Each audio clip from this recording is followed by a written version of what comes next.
Hi,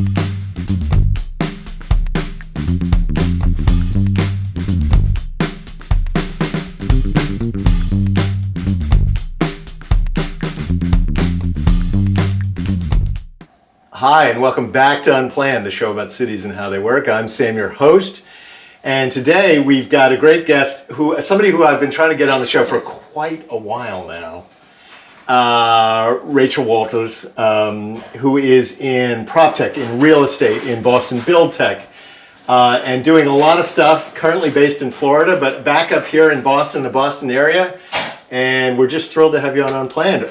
Rachel, welcome to Unplanned. Thank you, Sam. I know it's been difficult, but I do want to say, and for your audience, it's because you've had such amazing guests that I just don't feel I'm at that level. But hopefully somebody finds this helpful, and maybe I'll be back on when I'm doing bigger things. But I do really respect what you've been doing, and you've had some amazing guests on. I have had some amazing guests, but I'm absolutely certain that you are going to join the ranks of the amazing guests. Okay. On Unplanned. High barrier. So it sounds like you're in the middle of sort of in between things right now. And we'll get into all that. We'll hear about kind of what you want to do and kind of where you think you're going and where you'd like to go to. But before we get to that, let's hear a little bit about where you were. We're going to pause this for just a second, and I think the dog is going to go in the crate, and then we'll be right back with you. Don't go anywhere. Stay tuned. More to come. Back in a flash. Let's hope. 3, 2, 1. Anyway, Rachel. Yes. So it sounds like you're kind of in between things, and we're going to hear all about that because we do want to hear about where you are trying to get to, what you're thinking about, what's next for you. But before we do that, let's talk about some of the stuff you've worked on in the past, including a lot of your prop tech work, and you've been involved in a lot of things, certainly in the Boston area. That's how we know each other. Mm-hmm.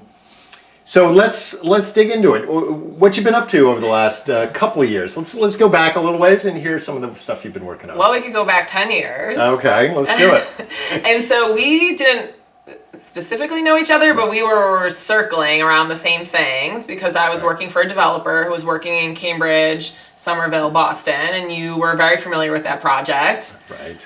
So yeah, I was working in commercial real estate, finding where my path was in that. So, but in the meantime, getting to work on amazing projects, like as you know. And so when I was there, I was working on marketing because to me, that was a place where I could be a little innovative, creative, bring in some new ideas. And so I was just always exploring, what can I add to my role? Like, where do I fit in commercial real estate? And then I went to my first prop tech event. Since then, I have been very involved in the prop tech community, which is the commercial real estate technology, which also can just be any innovation or technology that touches the built world. We're expanding it a little bit. And just working with startups, trying to help them understand commercial real estate, help commercial real estate people innovate and be able to adopt these new technologies. And that's where we met, working in that community. So through Boston Build Tech, I was going to a lot of I was living in Boston, going to a lot of conferences. So I would be in Nashville or New York or San Francisco, and I'm with a lot of people from Boston, like either on the commercial real estate side, on the tech side. So why are we not getting together in Boston? Right. So, with you and Chuck, like working on expanding this group, Boston Build Tech. I love the idea. I think we've all had the same idea of just making it very inclusive. So not charging, you don't have to be an owner. You don't have to be a startup at a certain level. Like anybody who has any interest, right? Like you don't even have to be working in prop tech right now. But the idea of just opening up that idea, opening up those conversations, making connections. And so, I don't know if you want to talk more about Boston Build Tech. No, that sounds good. But let's before we get into sort of more of the specifics and the details and actually some of the work you've been doing and some of the interest area, let's spend a time on prop tech and what that is, because I think that's that's still an ongoing conversation, and it is interesting to me. But I know you've really dug into it, and you really thought a lot about it. Real estate tends to be a small c conservative industry. We do it how we've always done it. Yes. And technology is kind of the opposite of that. And what have been your thoughts or observations just about PropTech and what PropTech is and why you're interested in it? Sure. So I really like to take a very expansive view on it because I think innovation in general and thinking forward is good for commercial real estate, for any industry. And so I like to say innovation and technology that touches commercial real estate. So whether that is industrial or office or multifamily or retail, and then the technology, there's just such a wide range of technologies, whether that's construction tech, how the way these buildings are built, how they're run. What's your read on, because one of the things on the planner side, which has been really interesting to me, and I don't feel like I've gotten anywhere with it, although I've asked a bunch of people about it, is this whole the downtown is dead, like the commercial market is dead for downtown, and maybe that becomes housing or something like that. You probably have some insights there. You probably have some thoughts about that because, post-COVID, that, right, with remote work and everything, the world has changed a lot, I assume. I mean, at least from my vantage point, it has. What's been your thoughts about all that stuff? Yeah, well, that's not an easy subject. Right. I think most people, especially people who are, in this world of spending so much time studying neighborhoods and studying, we don't want to see these downtowns, slow down and see lunch places that, all the ancillary. That word. Yeah. That word. Yeah, that I did not pronounce correctly. They don't want to see these businesses hurt by this lack of traffic and, just life, right? Like in these downtown areas. So I know a lot of people are looking at this. I don't know if technology can solve the problem. Definitely innovation and creative ideas. It's not going to be the way it was always done. And I think definitely a partnership with more people of, not just I own a building, but looking at, okay, but what about the coffee shop and the lunch places? And, is it safe now to walk around the area or is it lively? Do people want to come in the office and then go out to lunch? Like if they're coming in the office and they're doing Zoom calls and they're ordering, delivery, is that enough to come into the office? So I think it's an important problem that a lot of people are looking at. In terms of technology, I'm not sure if I've seen something that has been a good answer, but there's adaptive reuse, which a lot of people are talking about. I think there's so much more awareness of commercial real estate. When I was working in 2010 on developments, I was on Twitter, but not a lot of people were. And even the development I was working on, I didn't put the Twitter name as a development because I didn't think people would be interested in that. So I talked about urban transportation and public transportation and the community and the neighborhood. But now people are more interested in what's being built and what's changing. And so that does also, give opportunity of, let's share what's going on. Let's talk about adaptive reuse and housing. And then it brings more people at least into the conversation. And I think digital marketing is one way to, kind of bring in more people and more ideas. Well, let's talk about that. Okay. Because that is something that you and I have talked about as well. Mm-hmm. And it's something, in effect, what is a video podcast? It's not necessarily, this is not necessarily digital marketing, but it's that whole effort of communication and talking about issues and trying to understand issues. And I think, at least my perception is, you've got a lot of thoughts about this topic. And I'd be curious to hear, or for you to share with us, what some of your thoughts are, because the world is obviously moving in that direction. They still exist, but the idea that you'd sit down and read a 15 to 20 page policy white paper on an issue, as opposed to watch a 7-minute video about that same issue, and probably absorb the same amount of information or more, more effectively.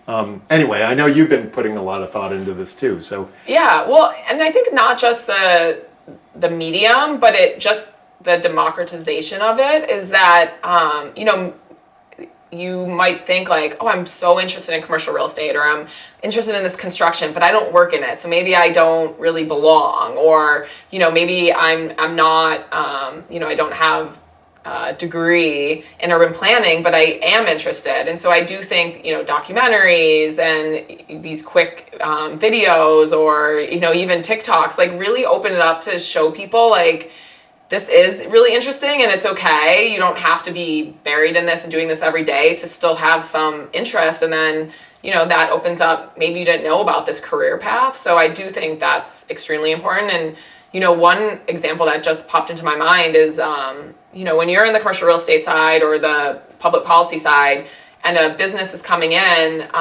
you get to see those proposals, right? Like you get to see how they will affect the community, how many jobs they will be built. But in the past, that was always pretty quiet, not to be hidden, but it just was not always shared. And when the Amazon HQ2 bid came out, I mean, I loved reading from, like the Worcester one was so good. I learned so many things about the Worcester community. Take a second on the Amazon HQ2. Just remind us what that was and what that was all about. Sure. So Amazon was looking to build HQ2, so their second headquarters, anywhere in the country. And normally that process happens. It happens every day, right? But it's with owners, with brokers, with the politicians and the government, but it's not shared, right? And then when it comes out and they tell you how many jobs are going to be built and congratulations, this company is moving to the city, that's great news. But you don't see what are they saying they can do, or what is the city showing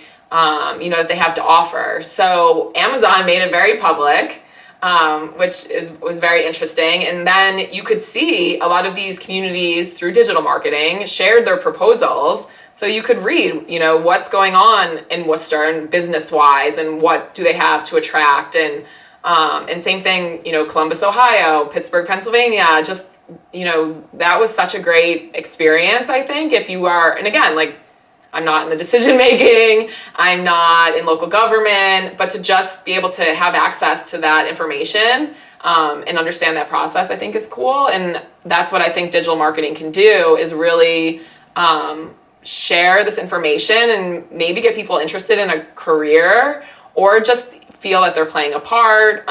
So yeah, I think just sharing of this information. Yeah. Remind us, if you know, what happened with the Amazon decision. Where did they end up? In Virginia. Right. Yeah. Okay. Outside in the DC metro area. Yeah. Okay. That's right. I do remember that. You've talked a lot. You've talked a lot about digital marketing, which is, it really is, it's not just the wave of the future, it's already here, but it is very, very interesting. And you've done a lot of work in that as well. What are some other things that you're thinking about for yourself and that are interesting to you these days? I know you've talked to me about housing, and you worked in both in the retail and housing space a long time ago. I mean, 10 years ago when we got to know each other. What are some of the other areas that you're thinking about these days? Yeah, I mean, affordable housing is a huge issue, and something that I, connect with and would love to support. And there are ways that technology is helping with that, which is great. And I think the more people are aware of that, and the more policies that come out for affordable housing, and again, not just, that an owner or developer that's looking at their bottom line, but looking at working together to make sure that more housing is built and for the people that need it. And then there, just like, a lot of this, there are bottlenecks and there are some very slow processes. And so there are technologies out there right now, whether in the building process, in the permitting process, even just the affordable housing application process, that technology has helped to speed up, which is great. Like, okay, so you've built some affordable housing. If it takes 6 months to get somebody in, that's not really where we want to be. And so if technology can speed that process up, and again, let more people aware of it, make that process easier, it just helps. And then, I don't know if you wanted to go into what I've been working on now. And no, yeah, please. I mean, please. We're just talking right now. Yeah, so yeah. I find what you do and how you think about it and how you approach it is always, to me, very, very interesting. And so, yeah, I would be very interested to hear what you're working on now, what you're thinking about now. Sure. Yeah. So, I'm just always watching trends and where the market's going. And, it's not a secret that things have slowed down a little bit, but of course there are still opportunities. And so, you mentioned off camera before we started that things have slowed down. What do you attribute to that? Because the economy overall seems to be doing okay, but it sounds like maybe in some sectors it is slowing down. Well, interest rates right. are, for when financing comes up. Return to office is, there are some winners. There are people who are doing great, and then there are some offices that are very empty, and that's ruining values and, On the real estate side of that. Yes, yeah. So the company has figured out however they're going to work, but they don't need a building per se. They can. Yeah, they've shrunk their footprint, so Right. it's a lot less leasing. Right. If they're in the office, only a couple days a week, maybe they don't need as large of an office. So Right, then it just like trickles down into the retail, into other areas. So it's not awful. Yeah. And like I said, there are some parts and geographies or some areas that are doing really well. And then there are just some that are getting hit, especially if they're, they need to refinance, and then the rates are very different than they used to be. Construction costs are also very high. Right. There's a labor shortage in the trades, which also I know a lot of people are trying to look at technology to solve that issue. Right. I think those are the major, contributors. And you know these contributors because you just track the industry just as part of your interest area. I mean, that's a pretty good description you just gave us about what's going on right now at this moment in the economy. So is that just because that's something you're interested in, or? A little bit. Yeah. I tried to leave commercial real estate for a little bit and do something more creative. And then my news feed was all, what was being built and in all the trade publications, and that is what interests me. But I go to these conferences and I have a lot of conversations with people. So, there's what I'm reading in the papers, then there's the conversations of what's really happening. When I'm talking to the startups and the prop techs, seeing, if sales have slowed. So it's just really spending so much time around people in the industry. Right. So here's another topic that because I had the chance to, as part of unPlanned, talk to somebody who's building senior housing in Newton, Massachusetts. And that was a fascinating conversation, and it's going to come out fairly soon on unPlanned. But the point of that is not that or senior housing, which is also an interesting topic, but the fact that this person is a woman. She's female. And we talked a little bit about being a female in what is, I think still, and you tell me, a male-dominated industry. And if that's true, maybe it's not true, but if it is true, or even if it isn't true, what's been your perspective on all that? Okay, not my perspective. We'll do the. Fine. I can. You go anywhere you want it. You go anywhere you want to go on that. Yeah. I've been having a lot of conversations around this. For a very long time, commercial real estate had been generational. Right. Very high barriers to entry. It took a lot of money. It took people you knew. Right. MIT real estate program for a graduate degree has been around since the 80s, but it was the first one, and then for a long time it was the only one. So there was also not a degree. So you couldn't go to, I had my real estate license when I was 18, but I didn't know about the careers in commercial real estate. When I went to college, if there had been a class on commercial real estate, if there had been a club, if there had been a degree, I would have been in it in a second. Yeah. So there's also that barrier of you have to know somebody usually to be in commercial real estate, because one, you're not aware of the career, and then two, you don't have anything to back you up. You can't say, I have a degree in this. And so how can you, one, be aware of these careers in commercial real estate? I mean, I had my license and I didn't even know about property management and asset management and different roles in commercial real estate. But then also, how do you apply? What's one goal you have for yourself over the next 6 months or 12 months, whichever time frame you want to think about? What's something on your list that you want to try to get done this year or in 6 months? Yeah. It's not going to be a direct answer or a number or a KPI, but I am spending a lot more time researching, learning more about commercial real estate entrepreneurs. So I want to know, if you had worked for a large commercial real estate employer, you left, whether it's COVID, being let go, you just want a new lifestyle, and now you are building, like, let's say your first multifamily or your first industrial. And so I want to know, what technologies are you going to use to make this more efficient when you don't have a large team and a large company to back you up? How are you going to find investors? How are you going to find projects? How are you going to bring people together? And so I'm just right now researching and spending a lot of time with these conversations. So that's why there's not a direct answer, but I want to know now, how can I help these commercial real estate investors and entrepreneurs, whether that's through technology or through digital marketing? So hopefully I will have an answer for you on that, of how I am bringing people together, helping. But then also I am looking at investing in commercial real estate and, upping that 3%.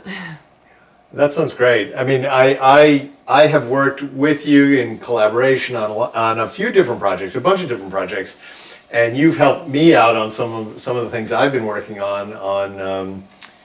We had some visitors come from the Netherlands, and you very kindly spoke to them, and you were excellent. So I know there's great things in your future in the next 6 to 12 months, and I'm excited to hear about that. But what we're going to have to do is get you back on unPlanned, because that's something I really would really like to do that. So that's one of my goals. Rach Walters, thank you so much for joining us on unPlanned, and we look forward to seeing you again soon. Thank you, Sam, so much. Hopefully someone finds it interesting. I'm sure they will.